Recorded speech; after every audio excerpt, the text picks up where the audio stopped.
Welcome, everyone. Quick disclaimer, this is not investment advice. It's up to each of us to make or lose our own money. So let's jump right in. Currently, almost all assets are overvalued, right? The growth of the money supply since 2008 has been extreme. And who knows, maybe we'll get another round of money printing. But what if I told you that right in the middle of Europe, you can find some of the cheapest real estate in one of the most beautiful spa cities on the continent?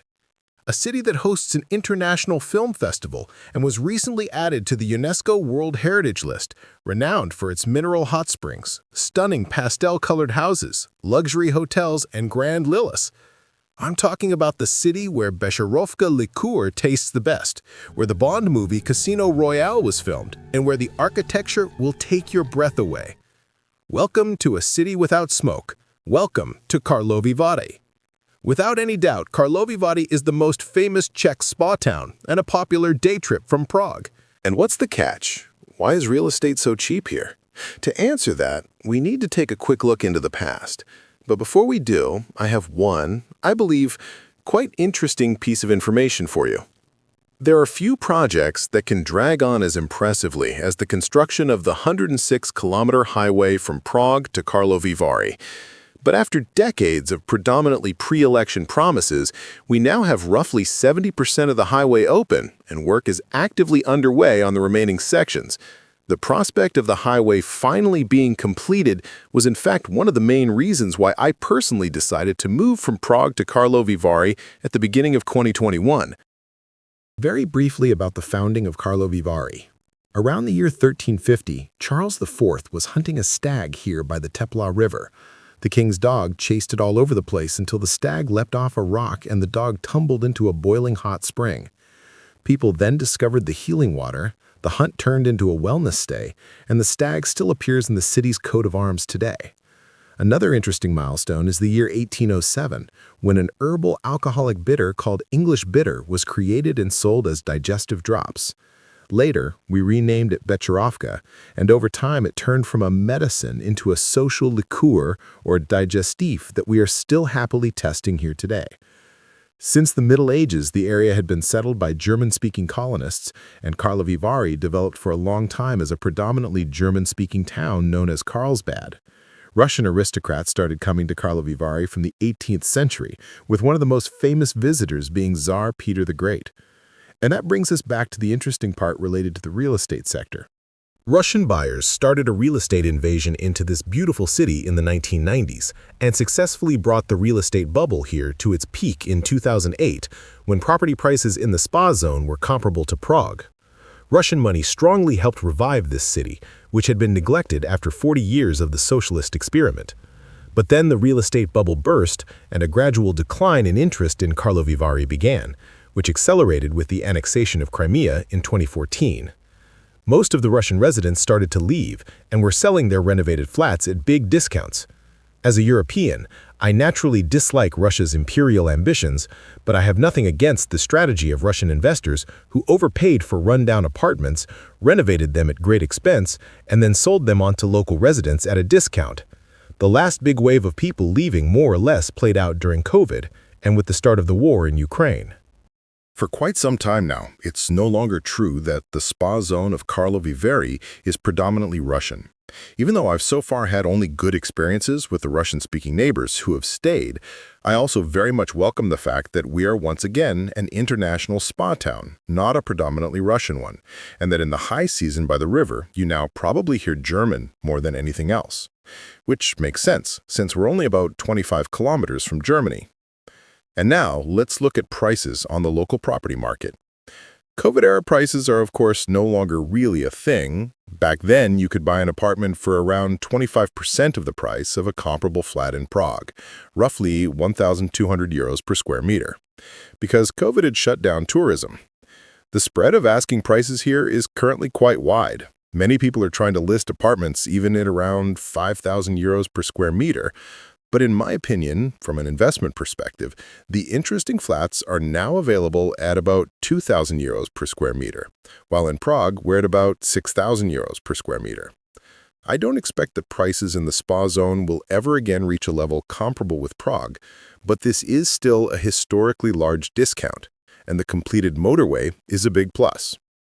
In 2021, over 600 apartments in Karlovy Vary were listed on the largest real estate server, sreality.cz, but now there are just under 300 available.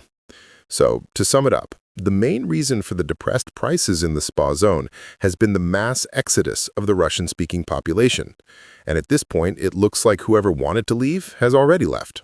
I like Karlovy Vary, and I definitely don't want to talk about investing in empty apartments.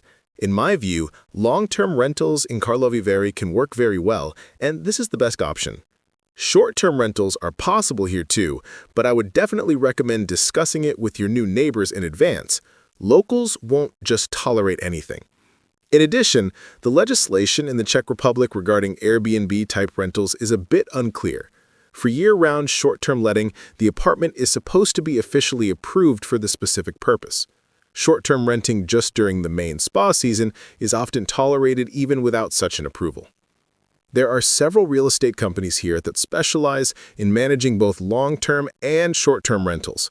Some of them offer a full service, including helping you choose the right property when buying an apartment. But this is still the real estate business, so I'd be very cautious and make sure to thoroughly check the apartment myself before buying.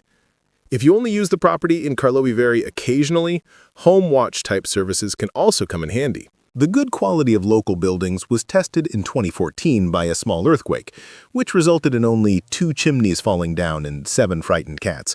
But I would still prefer to take a professional building surveyor with me when viewing some of the old houses. One structural engineer once told me a slightly amusing story about a minor issue with the floor in a beautiful new flat.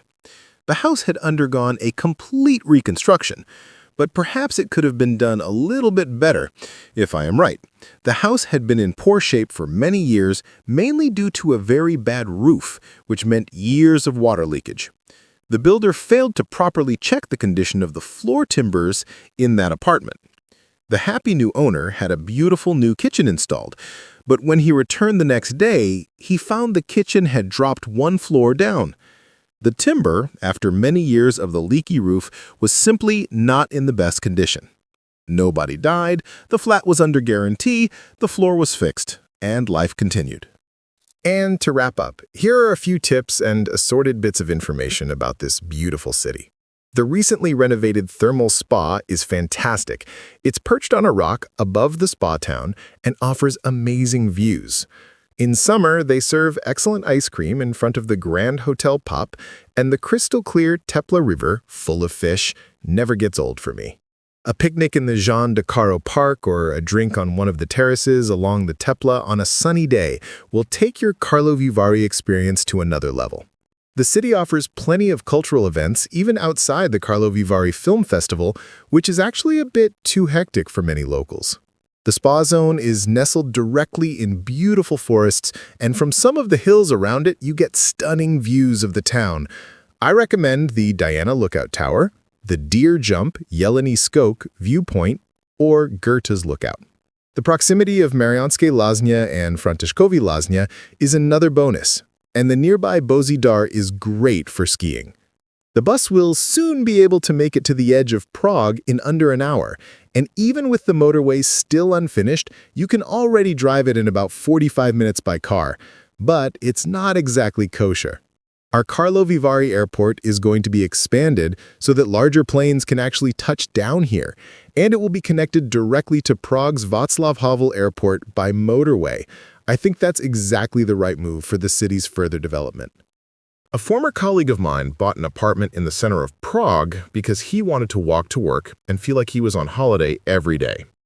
I feel more or less the same way about the spa zone in Karlovy Vary, except it cost me about 4 times less. At the same time, and I'll say it again, the spa zone of Karlovy Vary is one of the most beautiful places in Europe for me, and I see great potential here for the future, not just thanks to the nearly completed motorway and the gorgeous surrounding nature. Most houses in the spa zone don't have elevators, but that's actually great for longevity. There's much more to discover, so come and see for yourself.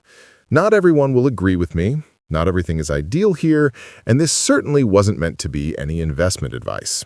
The next real estate update should be from Thailand. And above all, remember, alcohol is unhealthy, but Becherovka is medicine. If you enjoyed the video, please like and subscribe. If not, subscribe anyway and be as happy as possible.